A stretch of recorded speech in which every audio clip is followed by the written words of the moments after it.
to start off by talking about, you mentioned your role as one of the trustees of the British Museum, and thinking through, is that something that you wanted to do? In the context of the British Museum and your role there, what do you think these days it means to be British? Well, technically, I am British. No, that's an interesting, is this on? Yes. That's an interesting question because technically that's what I'm supposed to be because I hold a British passport, and which I love waving around in different places, especially in Chicago. I don't know what it means to be British, and I think that that is a very positive thing that I don't know. America is an invented country. I think it's the first one to be invented. It has its own ideas and reason to be. And so you always fit into something called American. I think Britain actually is the right sort of template for the 21st century in that it is a multinational state that isn't at war with itself, that isn't tearing itself apart, and that is actually showing the world, or can show the world, how to function as that, because I think more and more countries will begin to become that. So I think the idea of not knowing what British is, but the British Museum is a brand name. British came into being, of course, as a result of the Act of Union. So in those days when the museum came into being, everything was being branded British as a way to just get the name into people's consciousness, but it doesn't have, that's really all that it means. Like I say, our chairman doesn't even have a British passport, so. And do you think the museum, does that present what it really means to be British, or to what extent does the museum perhaps present white Britain and the sort of the Greek architecture? It's intimidating, it's impressive, it's a lot of the artifacts are the result of the empire, but I guess is part of that what it means to be British, that history and how we got where we are. But to what extent does the museum also present perhaps a negative? Well, it's very funny that you mentioned the Parthenon marbles because I went to the opening of the Athens Museum a couple of years ago as the deputy chair of the British Museum. I was the only black person in the room. There were about 300 people there. Of course, they didn't assume that I was who I was. They couldn't actually figure out who I was. I didn't say who I was. I was with the head of the Department of the Greek Antiquities, who's a woman. They didn't assume that the person who was in charge of the marbles was a woman. So here we were, walking around drinking our ouzo, and the whole talk of the whole purpose of the room of the museum, from the point of view of the speakers, was to actually dump on the British Museum. And so we were sort of standing in the back, and Barroso, everybody was going on about Britain and blah, blah, da-di-da-di-da. It was all very polite. And, we were the two people from the British Museum who they didn't know who we were and wouldn't have believed we were the two people from the British Museum. So I thought that was kind of a triumph because everybody else looked like they were from museums, and we didn't look like we were from museums, and we were the British Museum. So I think that's what the British Museum is for now. Right now. Yeah. So one more question about the British Museum. What's your favourite room in the whole museum and why? I like where the marbles are because I like the fluidity of the marbles. All of the gods and the goddesses look as if they emerge from the sea, because they do. And so the marble is shaped to look like it comes. It looks wet, and it's very emotional to see because we are as far from them as they were from the Egyptians. And so the fact that when you go into the museum, you can actually, I like taking a circle where you can go from the marbles, you can go see the Queen of the Night from Iran, you can go see the Benin sculptures. You can suddenly see this explosion throughout the whole of humankind, that something had happened in the human brain where humans began to make these incredible objects. In fact, to hold the Benin sculptures, the few that the British people hold in the British Museum, was one, I mean, people didn't believe that Black Africans actually made those objects. And the museum actually enabled people to suddenly think, you know, this had happened, this had actually happened. And when you look at the time frame, you can see that something happened in the human brain. There was a leap. And so I think that the museum helps us to make that kind of circular journey to see that there were not unique moments in human history, there were linked moments in human history. So that's how I like to see the museum. And I think it's how it should be experienced now, as the kind of link in the circle of humankind's advancement. We have the Hajj there now, which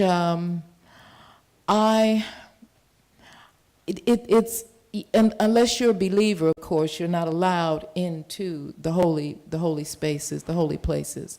And so the fact that there are things that we have, that the museum has on display and that have been loaned, which you would have to be a believer in order to see these things, and yet they were loaned, I think is a great tribute to our director, and also a great tribute to the British people, to all of us here, because they are deemed to be safe, and they are deemed to be respected, and that's an important statement about Britain, I think, right now, and they're very cherished.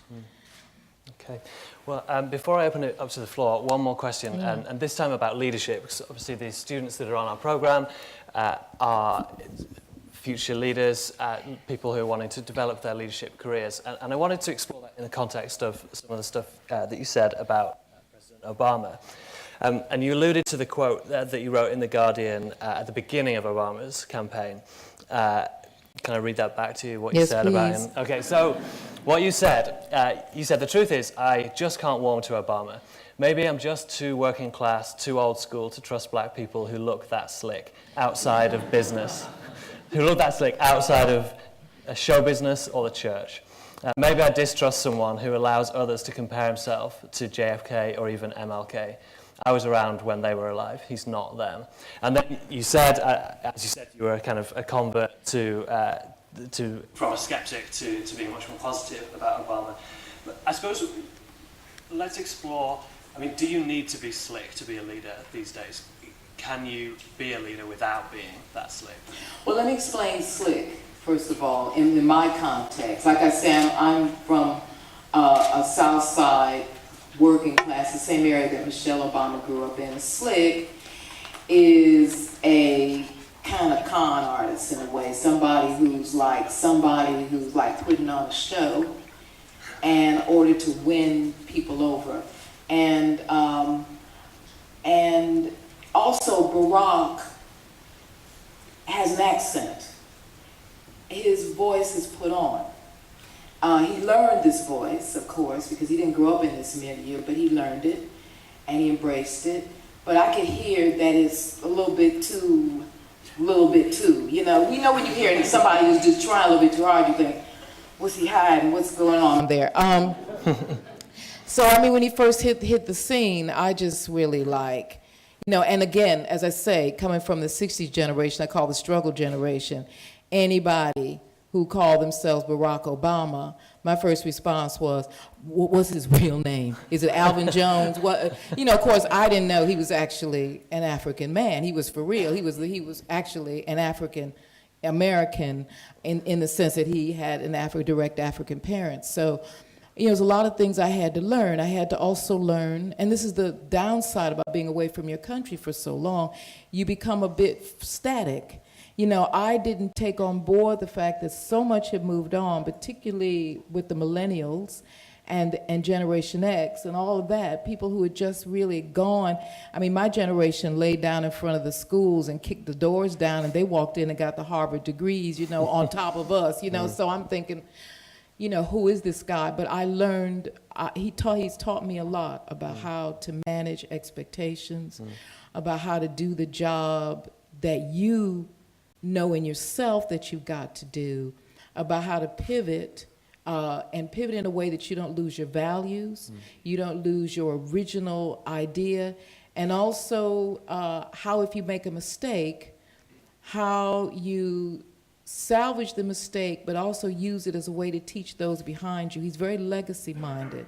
And I think when you're in a situation where you're the only one, or you're the first one, or you blah, blah, blah, I was brought up to think, keep the door open, because other people will be coming through, and like it or not, we're all judged. And sometimes, you come in and you realize you're not just yourself, you're like 5,000 other people that you don't even know, but So the president is very mindful of that, and he's able to hold on to that as he's running the toughest job in the world. So I have total admiration for him, and he's gonna win in November, so don't worry, don't even worry.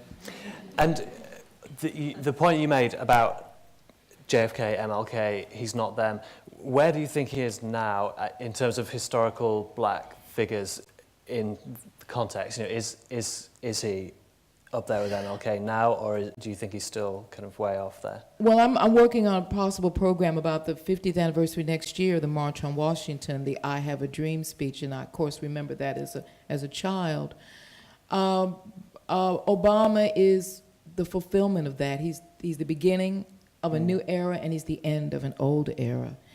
And we are lucky in that we are old enough and present to be able to see this demarcation.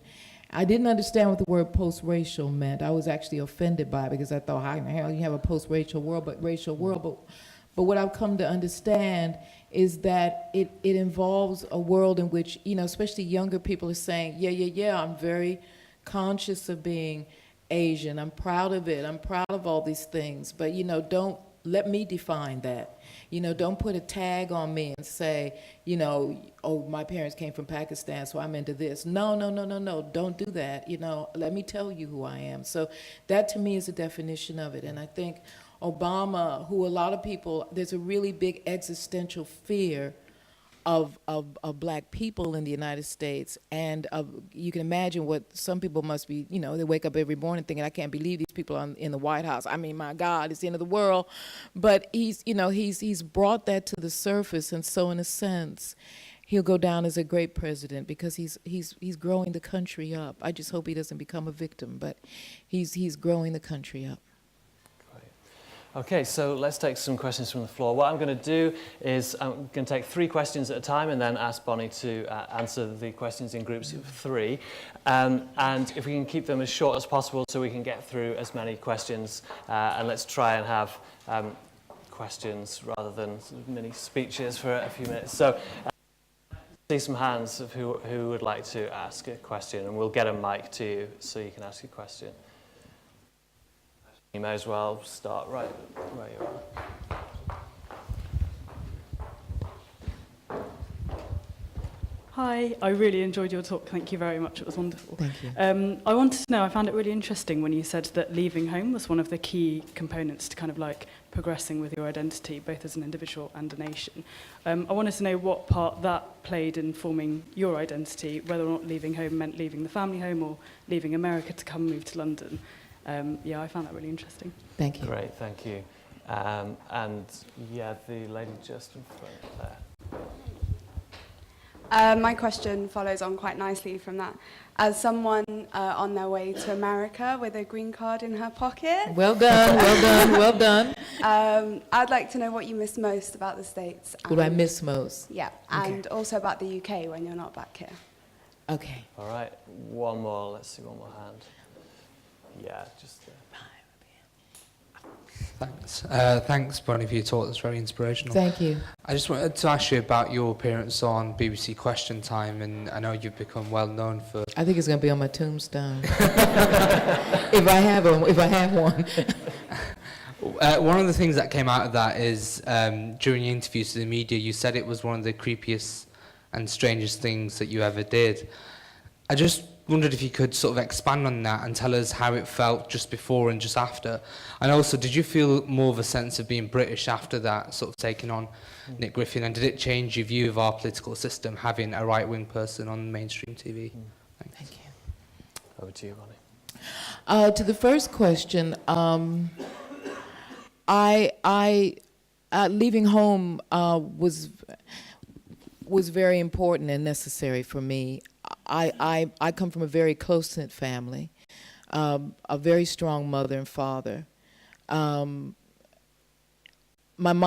dad is dead now. My mother is got Alzheimer's, so she's out of the family home and into a nursing home, and I've gone back home. You know, we're cleaning up the house and all that, and I realized I haven't left that much. I haven't left home completely, because I guess you never do. But I had to leave. I had to find out where I began, whoever I is. I had to do that to move. I had to move away. So I went to university, which was miles away from home, and lived on campus. And then I moved to New York, out of my native city. And then I moved here, out of my native country. And each time I was thrown on myself, you know, whatever that is. And I just wanted to find out who I was. And I'm saying this, I mean, there are people who are the opposite. There are people whose whole strength, knowledge, and fortitude comes from very strong family, very strong sense of nation, very strong sense of identity rooted there. And they grow from that, and they get their identity from that, and it's a strong and positive identity. But for me, it was necessary to do the opposite. And so I talk about the opposite because it's the only one that I know anything about.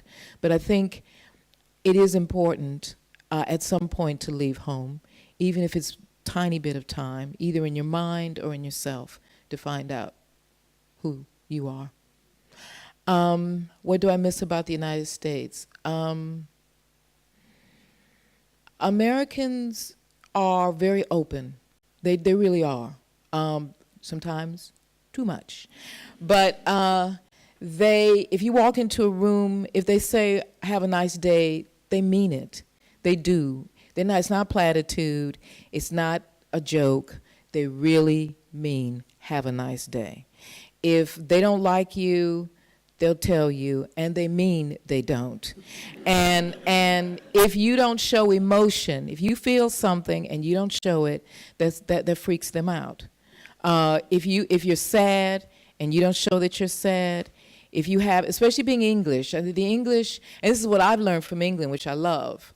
But you know, the English, I said we almost. The English are ironic. They don't say what they mean. They don't. Bad in America, bad. Americans get irony, but it's a different kind of irony. So if you say, for instance, I was at a dinner table when I first came here, and everybody was talking about what a lovely day it was, and it was raining outside. And I said, what are you guys talking about? This is crazy. I mean, look at this rain, blah, blah, blah. And so don't do irony, don't do English irony, because they don't get it. And they might be upset. They might think you don't like them, and you're making fun of them and stuff. What I've learned here, what I love about this country, is that the British just get on with it. Okay, that's the thing that I think you can take to the United States, is Americans will cry and moan and complain. Sometimes you have to get into that with them because they'll feel comfortable and they'll feel like you care. But mainly, the Brits get on with it. If you got a job to do, they get on with it. Brits don't moan. They don't get all excited. You know, if the plane crashes, it's getting ready to go down, a Brit will go, right, okay, you know, let's all hold hands or whatever. The Americans all be screaming and crying and blah, blah, blah. So, you know, it's a balancing act. But don't lose your accent, because the Americans love British accent. Men love it. Women are jealous of it, but they love it too. So, you know, just have a really good time. You got the green card, you're halfway. You're there. You've done it. I was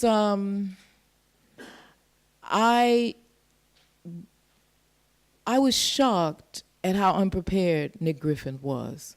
I was shocked. I found out that later on that the politicians had been coached. I mean, to be prepared to be on that panel. I mean, professionally coached. I didn't have any idea of the gravity of it. David Dimbleby told me later on that a few people turned down that show, and they all had their reasons for doing it. I knew, of course, I knew how important it was. But I didn't have the emotional connection to it. It was going on the show. Within 5 minutes, I realized that he was not prepared. And it's sort of like, you know, when you're hanging out with a bunch of guys who all they do is go to the pub and talk about their prowess and stuff, but they don't go anywhere else. They don't know anybody else. They don't hang out. So when something comes in, when they're thrown out in the world, they don't realize that the world is not like them. So he just wasn't ready. And it was creepy because I think it was such an onslaught. I've not seen it. I probably will never see it. But it was such an onslaught coming at him that he started moving toward me because I wasn't saying very much. And it was just a natural thing to do if you don't know anything about television or if you don't know anything about it. It's called leaking in acting. And it's when you know, I'm like, if I was really nervous, I'd doing like this, and when you don't know. And he was just moving like this toward me because I wasn't dumping on him. And he had his hand behind the back of my seat. And because he was frightened. He just couldn't believe all this was happening because I guess he thought they were going to ask him about what he thought about the railroads and stuff. So, and he, you know, and he didn't believe this was going to happen to him. And however, I was talking about this today, I think that the rise of the English Defense League happened because young white right-wing boys were embarrassed by him. In fact, I know it was true. I know that a lot of young white guys who are right-wing were very embarrassed by this. And they lost a lot of people. I also know that because he was so bad, that a lot of them have turned to a lot of the right-wing neo-Nazi groups in Eastern Europe. And some of those people have come into this country to bolster some of these guys. But he was their daddy, and he didn't hit the mark, so they went on to the other thing. But it was incredibly amateur. I just couldn't believe it. It was shocking, actually. Okay, let's take 3 more questions down here in the front. But you haven't gone to the back. There are a whole lot of people in the back. I mean, you haven't done the back yet?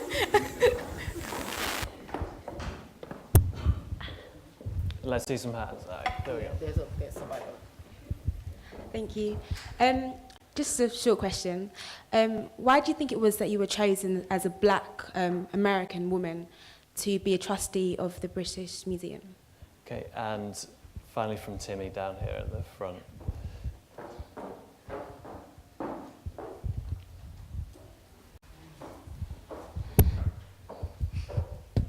Thank you. Thanks for the presentation and the lecture, Bonnie. At the moment, I'm studying identity, and it's probably got to do with my own, I wouldn't say crisis of identity, but my own search of identity. As a Hungarian who was brought up in Belgium and Hungary and went to international and American schools, I often find that I feel a lot more Hungarian here or in Belgium than I do in Hungary. So I was just wondering whether you felt more American not being in America and more British not being in Britain. Thank you. When I lived in the United States growing up, black people weren't called Americans. And that's part of what's going on with Obama right now. I mean, some of that is coming out again. And then Jesse Jackson in '88 decided that we should be called African Americans to add on the American bit. And now millennials, young people, want to be called black again. So it goes back and forth. As I say, I didn't know what American was until I came here, and then people told me I was an American. And then I began to understand what it meant in relation to the histories of other people, what an American is. So I'm told I'm American, that's what people want, that's fine. And when I go home, I start speaking, and people ask me where did I come from?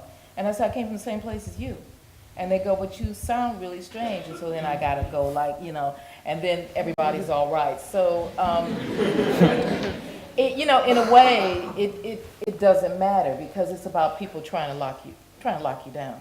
And that's what we do anyway as people, as a species, we like it.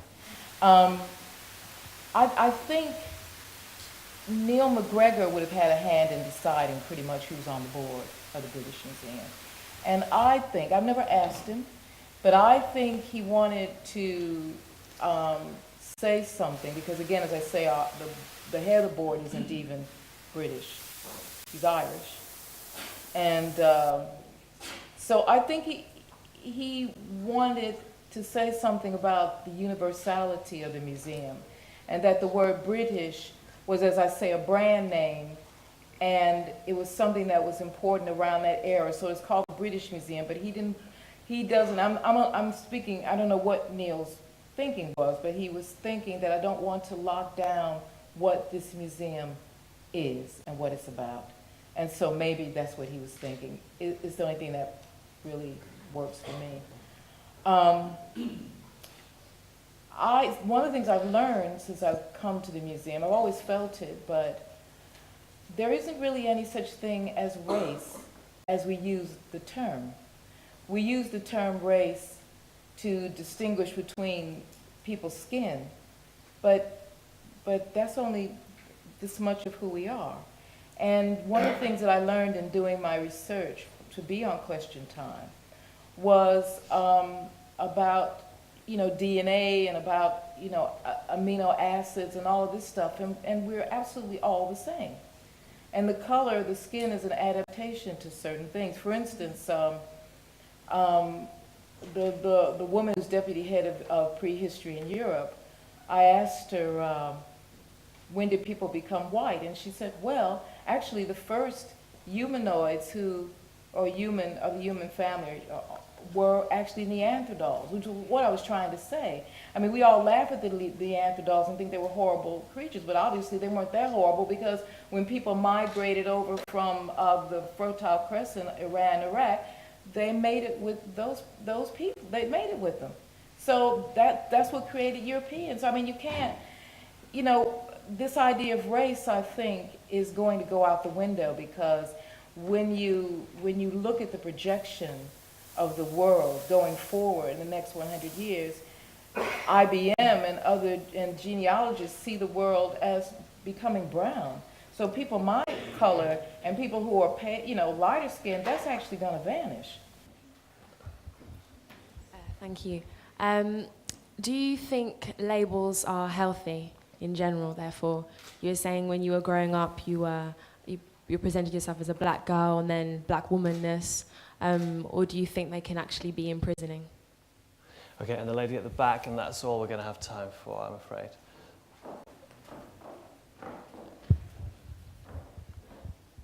Hi, thank you. I wanted to see if you'd speak a bit more about the moment you identified when speaking at Whitney Houston's funeral, in which you sort of had this innate identity, I'm going to call it, whereby you sort of just knew what you were talking about. And I thought that was a really lovely moment to have shared with us, and I wondered if you could expand on that a little bit and say, you know, is it rooted in childhood? Is it rooted in ritual? It would be nice if you could share a bit more about that. Thank you.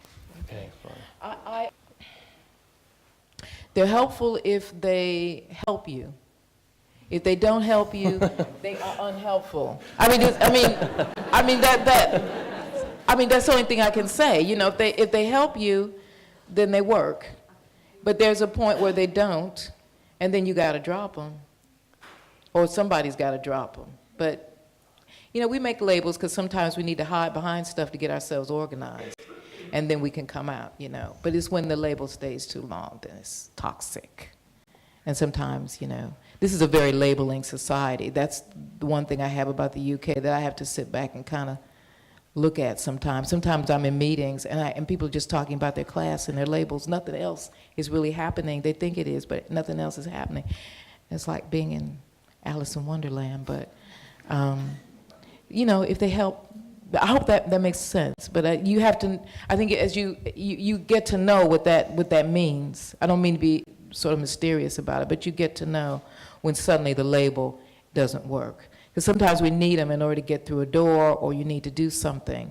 But the minute it doesn't work, just drop it and surprise everybody, because people aren't going to expect it. So I think I grew up on the south side of Chicago. My parents grew up. I mean, to be an African American, to be a black American, is to be rooted in the Baptist and the Pentecostal faith. That's where all the music comes from. That's where the dancing comes from. That's how we talk. That's how we see things. That's what we do.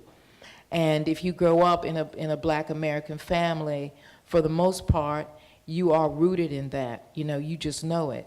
And, you know, whether you were, you know, you went through the Roman Catholic faith as I did or whatever, that's still in the background. So then when somebody's doing like this, which is what they were doing at Whitney's funeral, the camera was on the choir.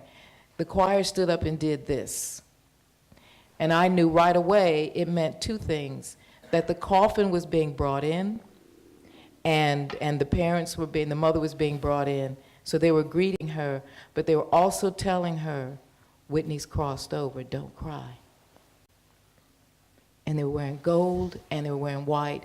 And I knew that because that was my culture, so I was able to say it. Whereas in my Catholic faith, we would all been in black and wearing our mantillas and doing the Requiem Mass. They didn't do that there. Thanks, Polly. Thank you. I'm now going to hand over to Farmida, who is one of the trustees of 3FF.